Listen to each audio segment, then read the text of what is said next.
We all know what kind of music is popular nowadays, but do you ever wonder what kind of music your grandparents or great-grandparents like to listen to? I'm hoping to shed a little bit of light on that today. But first, Jennifer Rosenberg said that there are many world-altering events that happened during the 20th century. Some of these included the Great Depression, the two World Wars, the Cold War, and social rights movements. Now, I'm sure we've all experienced our parents trying to play the music that they enjoyed as teenagers for us, and thinking that it's not very good. This exemplifies what Felix Howell, a music expert, says, which is that music is always changing. Today I'll tell you about popular music from different times in America and show how as life changed throughout the 20th century, so did popular music choices. First, I'll go over the music during the Great Depression, and then what was popular during World War II, and then tell you about the music that was popular during the Civil Rights Movement. During the Great Depression, jazz music was very popular as it helped soothe the aches of the times. According to the Gansel Group, which is a group of photographers, writers, and historians, people during that time said that you can't dance and be sad at the same time. This basically shows how jazz music was really popular because people used it to lift their spirits in dark times. Also, because of the instability of the economy, a lot of recording companies and radio shows went bankrupt. But according to the Herbie Hancock Institute of Jazz, a lot of jazz bands actually sponsored radio shows, which made them even more popular. Now, during this time, radio was a staple in most households. PBS says that it was an excellent way of uniting communities of people, if only virtually. Also, people during the Great Depression wanted to feel the nostalgia of the Roaring '20s, which was a better time for a lot of people. And so, by listening to jazz music, it kind of brought them back to that time and made them feel happier, according to Carl Ackerman, a music researcher. So after the Great Depression, one of the next major events of the 20th century was World War II. Following World War II, big band music was very popular, but that gave way to a new type of music which was very controversial, rock and roll. Lauren Levique says that during the war times, people were encouraged to ration resources, including gas.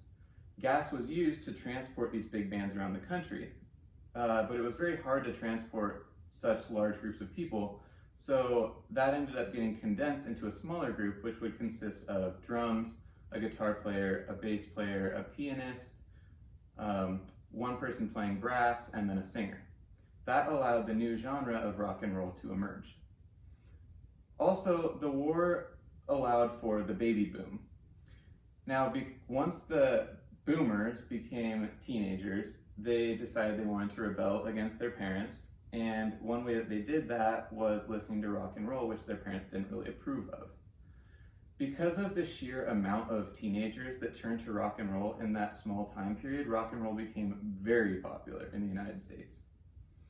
But it was so controversial because many groups, including church groups, nationalists, suburban parents, and racists would all say that rock and roll sexualized music and that it allowed for racial mixing, which was still kind of frowned upon during that time, according to Mitch Yamasaki.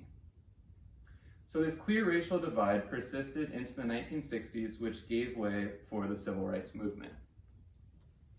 And during the Civil Rights Movement, gospel music was very influential and used as a tool for peace.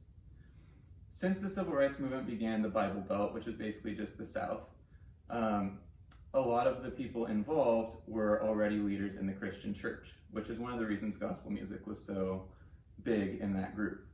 Also, some cultural values from the Bible are also shared in the Black community, and so that would promote Black pride and reinforce their cultural identity. Michael Castellini, a grad student at Georgia State University, also says that spiritual songs have similar ideas to what the Black people experienced in the past, like oppression and slavery. Also, Bernice Johnson Reagan, a proponent of freedom and justice, says that these freedom songs allowed for a large group of people to act as one and share a common message. This was so important because a lot of the time they didn't gather in just huge groups. They would be separated, but when they sang these songs, they would basically be together, like in spirit. An example of this is when Black people were unjustly arrested and put in prison. They would sing these freedom songs, and it would remind them that they're not alone and that there's something bigger that they're all fighting for. So to sum things up, as life changed throughout the 20th century in America, so did the popular music choices. This is clear during the Great Depression, how jazz music was so popular, during World War II, how rock and roll emerged, and during the Civil Rights Movement, where gospel music was so influential. Now that begs the question, what will be the event that defines and shapes our popular music choices of this time? Stay tuned.